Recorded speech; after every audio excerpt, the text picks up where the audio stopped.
Ladies and gentlemen, we're back with Get to Know Your Bass Player. This is Ian Taylor from Object Heavy.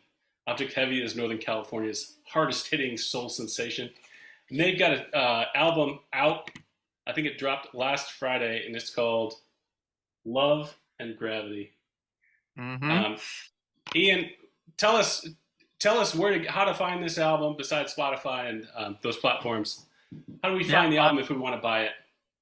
If you want to order vinyl or a CD, you can do that from our label Color Red. You can find a link in the bio of the Object Heavy Instagram page. Just search Object Heavy and you'll find us right away.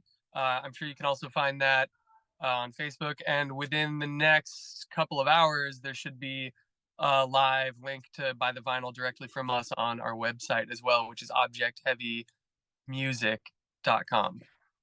Good deal. Sweet, man.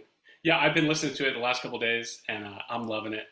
I want to ask you some questions about some individual songs and the recording process. Starting with where and when did you record or start recording this, and how long did it take? All right, so we recorded everything at Transistor Sound, which is the studio run by Kelly Finnegan and the Monophonics. That's down in kind of the Marin area in San Rafael, I think is the actual town. And so I won't give you any more details than that because Sure. it's a good hidey hole for them. Cool. But really cool place. I mean, absolutely incredible collection of gear. I'm sure we'll get into that later. As far as the time, it was in over the course of 2019, pretty much. I would say we might have started it late 2018, and it took us quite a long time. I mean, I think it was a little over a year to finish everything, to finish all the tracking and mixing. Um, and that was because it's a great distance. It's about 5 hours away from us here in Arcata, so it was a trek to get there. And between Kelly's schedule with his own project, Kelly Finnegan and the Atonements, and then Monophonics and their touring schedule and our touring schedule, it would be something like we'd get in there every month or two, maybe even longer sometimes, depending on what was going on. Like summer is tough, when you're working around touring.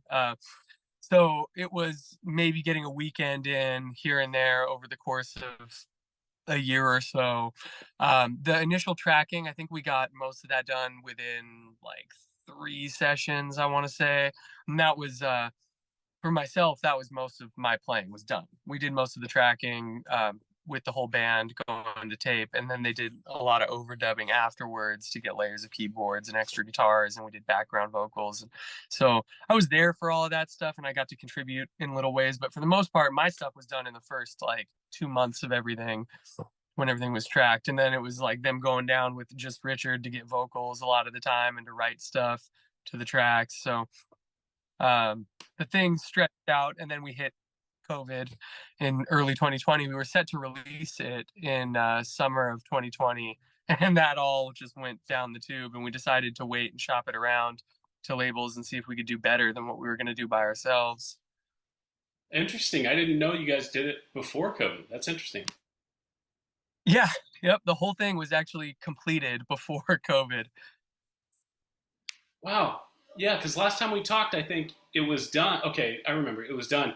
And when I went to go see you guys at Eel River Brewery, I think you guys showcased the whole thing. You guys played the whole album or most of It's it. like, yeah, Yeah, if not, and that was a treat, man, because I was excited to hear it.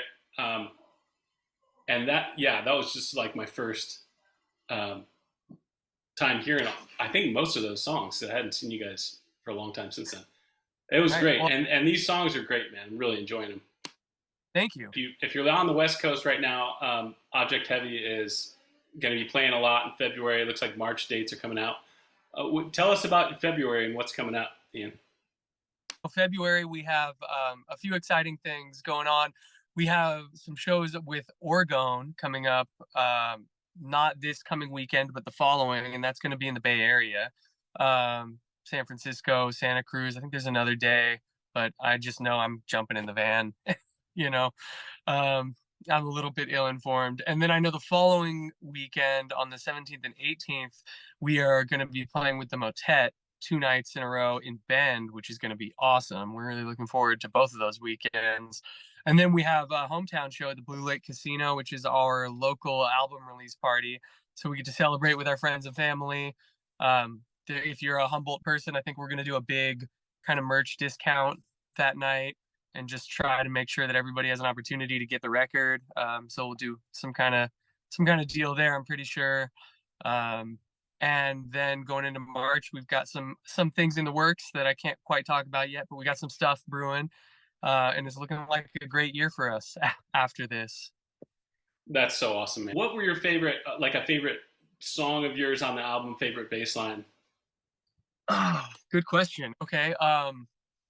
So I really love playing what I love playing For the Better, and that's one that's actually a Swizz bass line originally. That song started out as we needed more material for an encore a long time ago at a show in Bend, and Swizz just looks and he started playing something that he plays at jam sessions and stuff like that. You know, just playing a left hand bass groove that was more or less pretty much what For the Better ended up being. You know, and we just jammed that out and ended up writing a song on top of it. So I can't take credit for that one, but I love playing it. It just feels really good, you know. For those And that are new to Object Heavy, can you tell us about Brian? I never yeah, really got a chance to meet him when I was living up there, but I know he's a well, huge personality and he's been in the scene up there for a long time.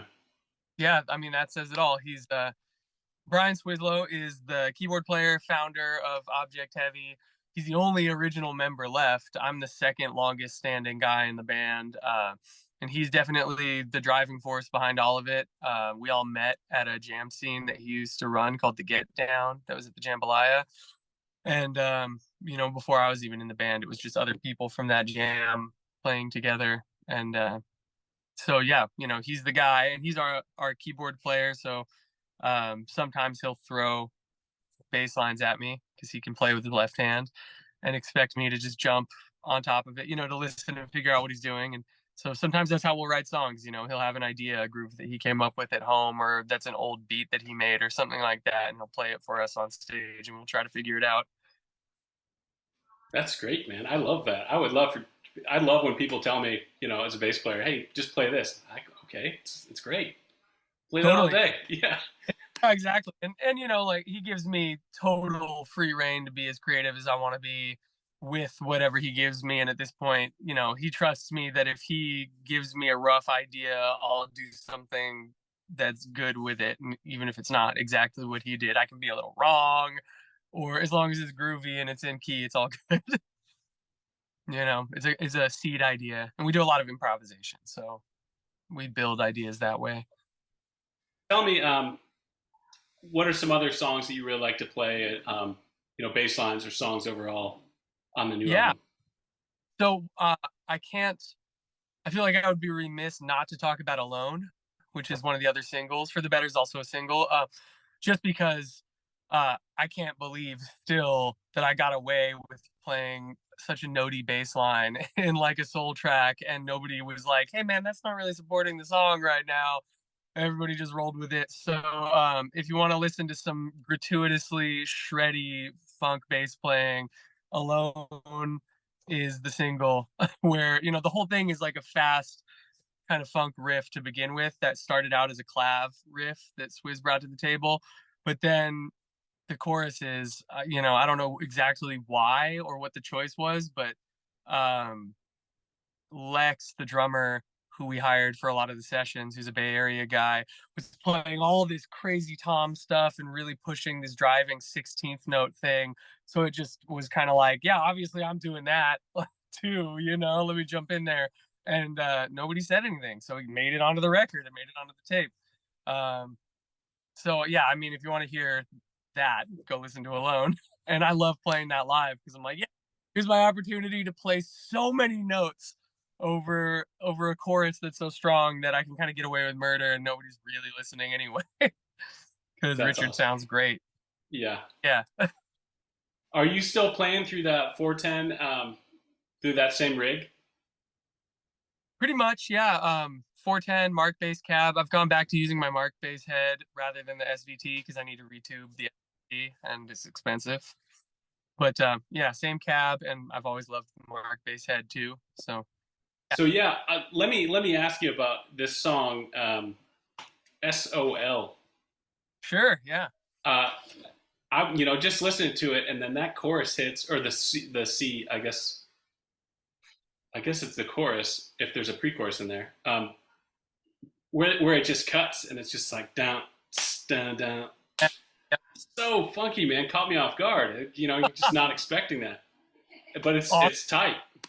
Yeah, thank you. I mean, I think that song kind of thrives off of the contrast there because it's really sweet in the verses, and there is kind of like a verse and then pre-chorus or sort of a thing, but it's almost like the lyrics are different, so it's almost like a weird two different verses in a row and then a chorus thing. But yeah, I call that the chorus, and um, it's exactly that. It's like, okay, it's all one chord progression the whole time, so we needed something different, and it's kind of like a pretty major vibe and very sweet and mellow. So we thought, okay, well, what could we do that's the opposite of all of that for a bridge or for a different feel? So let's go heavy with it. Yeah, I mean, did that? It just I listened to it like three times in a row. How'd you come up with that? Like, and was that a day or was that a couple days or who came up with Well, that? Leo had written the main part of that song, the verse part, and I'm trying to remember. That's an old song for us. It's been around since Johnny was the singer of the band, so that's got to be at least like 2017 maybe that was brought to the table. And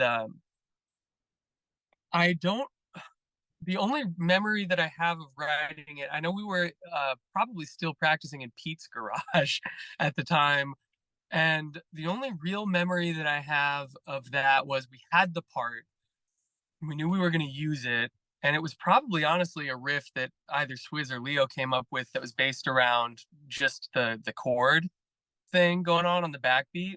Um, and I remember hashing out with Swizz what we were going to do with that walk because they're just doing this spank, on 2 and 4, and most of the motion is kind of going on in the bass, but we're all kind of doubling the part with the bump, bump, bump. So we had to figure out exactly what we were going to play, and so I think Swizz and I were kind of debating about it because he has his go-to things and I have mine. So we kind of found a compromise between the types of walk-ups or motion that we might want to do under a minor chord because the whole thing is kind of just an A minor with a little bit of motion going on. And then we figured out, okay, well, we like this bass motion, so how can the chord change support that?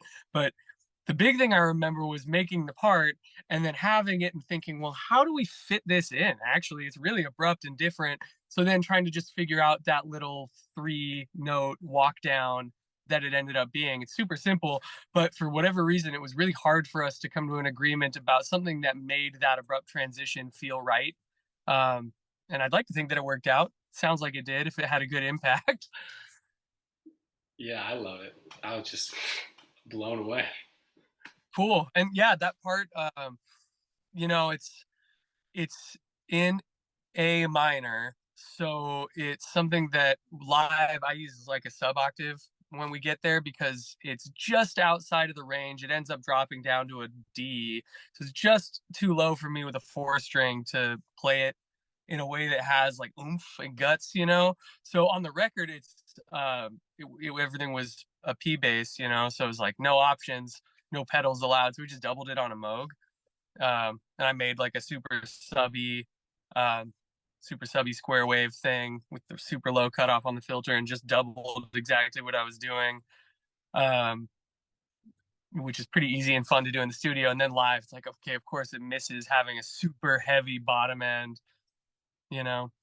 So And that's live, you're saying you use an octave pedal and you get you yeah, get down there to that range, yeah. yeah. I could just play a 5 string, but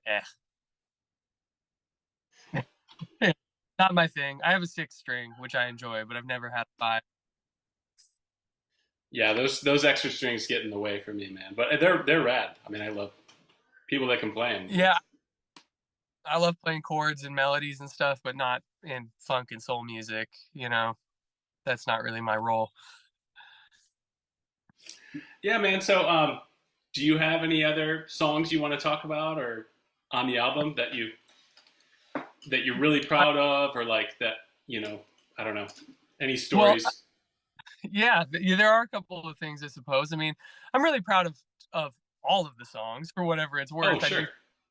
do, I'm quite proud of the way things turned out and the way everybody was able to play in a way that brought out something good about our musicianship. I think without getting in the way of the vocal and the song. And to that end, overall, something that I really tried to do that I think was successful on the record, speaking of SOL is a great example, is some of these songs got totally rewritten vocally. So all we were doing is playing down an instrumental arrangement initially in the studio, and we didn't know what was going to get overdubbed on top, what the vocal line was necessarily going to be. For some of them we had ideas, but some of those ideas kind of went out the window when Kelly said, yes, I like this part, but we got to scrap that, or whatever. So the whole time I'm in there playing, thinking about like, well, I have to like have an imaginary vocal part that may or may not even be what it turns out to be, but I don't want to get in the way of whatever it might be. So I'm trying to be supportive of a phantom, the entire time. And I think it actually worked out that we all had that approach. So we played way more sparsely than we might normally do, because I don't have the confidence that I would have now that I know exactly where Richard's going to be at all times. I can play around him and in the spaces much more easily. But with this, it was like, okay, scale it down. If you're going to put fills in there, they have to be really intentional and sparing, and there are times when like SOL is a good example because there's a moment where he says something like I'm just a child or something like that, and he does this little vocal lick, this little run or turn with his voice that just happens to come right before I do almost the exact same thing as a bass fill. But the bass fill was there before he did the vocal and he didn't mean to or anything. It's just right there, like a dovetailing conversation. And it's like, cool, it's cool when that works out, and that approach kind of pays off. And there's lots of room for people to paint on top of something. That's And great. I think, yeah, I also think I would be remiss not to mention my shame on this record, which is I don't know how freely I can speak about certain like substance stuff on your show. How you feel about that? Whatever you I want will. to share with the general public, man. Great. So there's a track which I suspect because it's a really popular track live, and it seems to me it looks like it got placed on a few Apple Music playlists already. So it seems like it's gonna maybe be a standout track on the album, which is "Take You Home to Mother."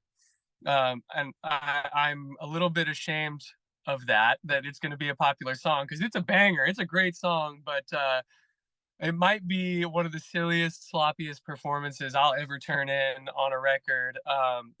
And the reason for that is we were in the studio and I had been completely sober just in general. Like I wasn't drinking, I wasn't smoking, I wasn't doing anything at all for about a year and a half at that time. And most of the record was tracked for me like completely straight and sober.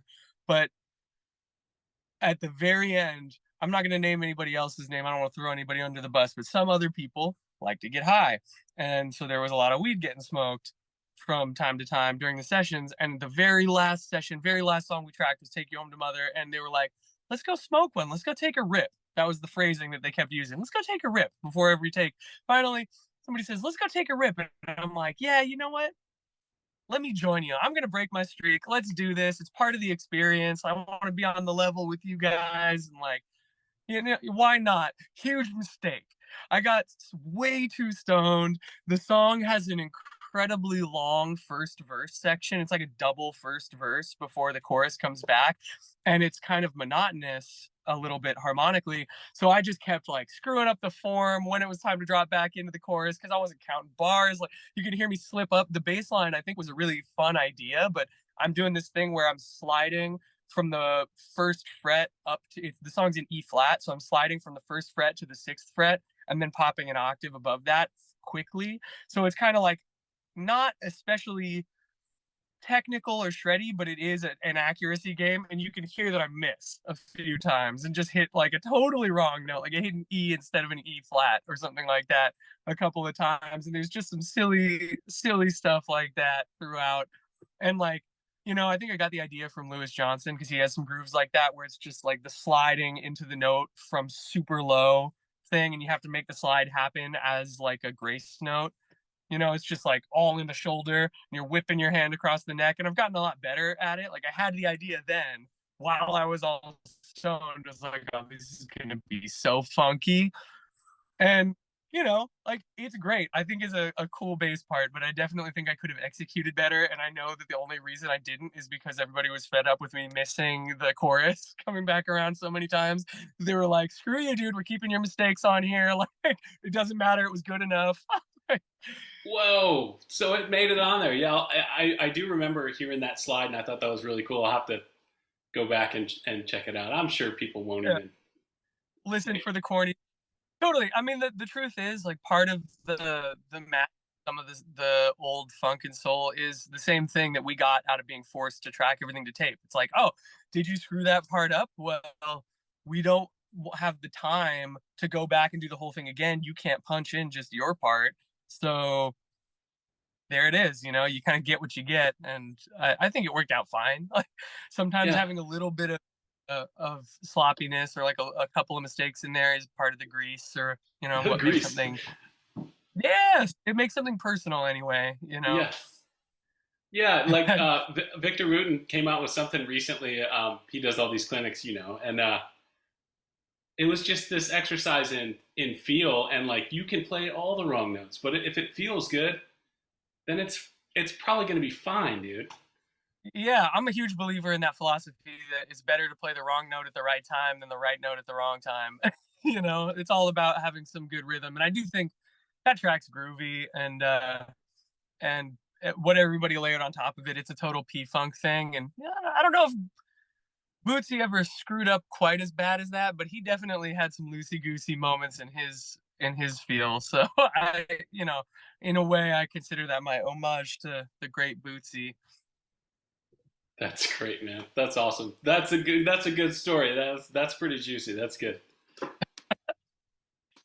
Yeah, I had hoped maybe to get to share that with the world somehow at some point and just say, hey, what are you gonna do? I was not in my right mind. Well, it's cool to hear the perspective, and what happens in the studio, and of course, if you're a band from Humboldt County, that might be going on, and Yeah,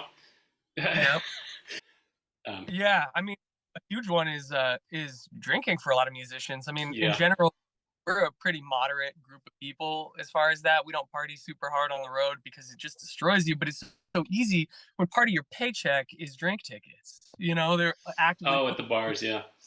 time when you're playing bar gigs. I feel for people who have struggles with that, who are trying to have a musician lifestyle. It's challenging out there. Yeah.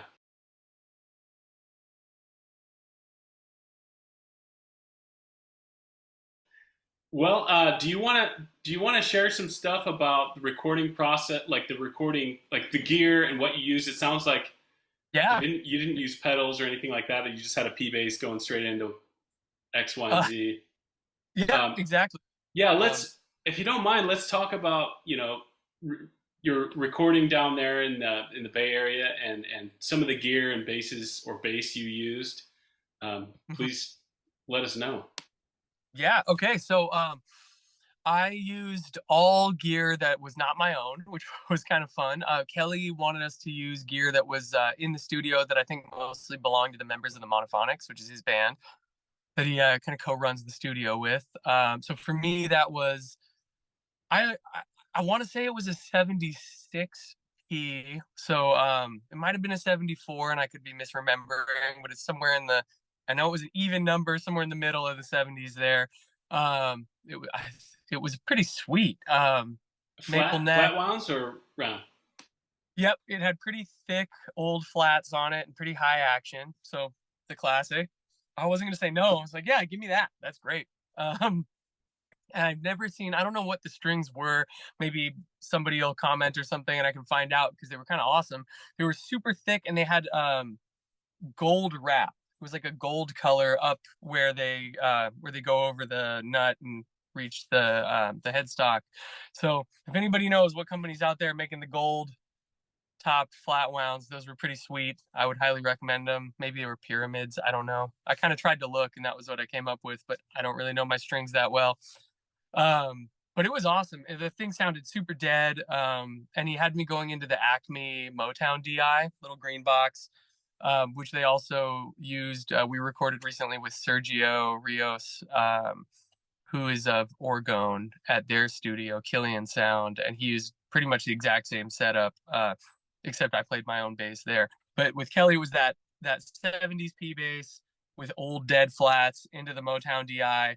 I had an old kind of small off-brand, it was like a Sears amp of some kind in the room as kind of a monitor, but it was surrounded by sound paneling, and it was really not, it wasn't mic'd or anything. So the sound you're hearing on the record is just DI and a little bit of bleed into the drum mics. And that DI is awesome. And I'm sure, I know that he used an EQ called an Orban, and that's about all I know as far as gear that specifically made it onto the bass. But I know that from the DI, it probably hit a compressor because he had a huge rack of compressors. I know it hit that Orban EQ, which is an old kind of cheapo that has become a little bit more of a sought after gear nerd thing, it seems like, in recent years. I did a bunch of forum exploring while I was in there going, oh, what's that? Like, I gotta learn here. And then eventually it hit the tape machine, and we were doing 8-track, and then that got bounced to Pro Tools, and he did a little bit of EQing. And I know on at least on Take You Home to Mother, he put like a plug-in clone of the Mogurfoger envelope filter for the filter sound. And other than that, I don't think it really got much post-processing. It's a pretty dry, like straightforward bass tone in a way. Just the classic super dead P thing. That's great, man. And you're singing, and do you sing on most of the songs, or anything with background vocals? Yeah. That's awesome. Theo and most of it. Swizz is definitely on there.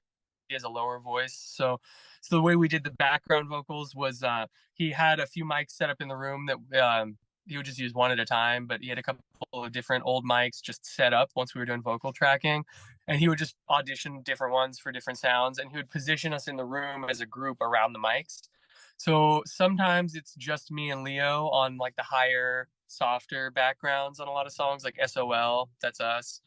And then sometimes Richard would join us, and he would just be placed pretty far back in the room so that it didn't sound too much like he was doubling himself, but he could contribute his incredible tone to the backgrounds. And then other times it's everybody stationed in different places around the mic based on how loud we are, and Kelly would be listening in headphones and come in and go, Swizz, you need to take a step back because that low sound can be a little bit too much, it can be overbearing compared to a delicate falsetto. So he would get us placed right, and then he would usually do like 2 passes of the whole group singing. So it would end up sounding like, 4 to 6 times as many of us, depending on how many he did, which is a fun way to do it. And then he would pan those around. Interesting, yeah. Richard's got a great voice, man. Oh my gosh. You're telling me it's like we could literally do anything back there and he would still sound amazing. Most people would be like hypnotized by it. So I think we got a minute left technically. I look forward to seeing you guys at some point, man. Are you guys, whenever you guys come closer to LA. Yourself so well, I can barely stand myself back home. Suit yourself so well, I can barely stand myself back home. Take me back so we